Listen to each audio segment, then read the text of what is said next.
जल संरक्षण को प्राथमिकता देउछंती राज्य सरकार। चाषी सुविधा 30 इंस्टेंट स्टोरेज निर्माण कार्य जारी रही एवं एसह चलित वर्ष आउ 16 प्रकल्प निर्माण हेब।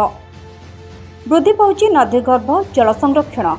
नदीगर्भ जल संरक्षण प्रकल्प निर्माण दिगरे राज्य सरकार देउछंती प्राथमिकता। 30 प्रकल्पर कार्य जारी रहितबा बेले चलित वर्ष आहुरी निर्माण होउछि 16 प्रकल्प। आगामी आर्थिक वर्ष समुदाय 20 निर्माण करने रही लक्ष्य। एथिपाई बजेट रे 854 कोटी होइछि व्यय बराद। कृषि और कृषकों विकास धारा आहुरी हेब त्वरान्वित, जहाँ कृषि और कृषकों विकास धारा को त्वरान्वित करने सह राज्यर आर्थिक स्थिति त्वरान्वित करिब। नदीगर्भ जल संरक्षण प्रकल्प निर्माण को राज्य सरकार अधिक गुरुत्व देउछंती, ता सह किपरि चाषी माने भलरे चाष करि परिबे से प्रति अधिक दृष्टि देउछंती। Bureau report, ANM news.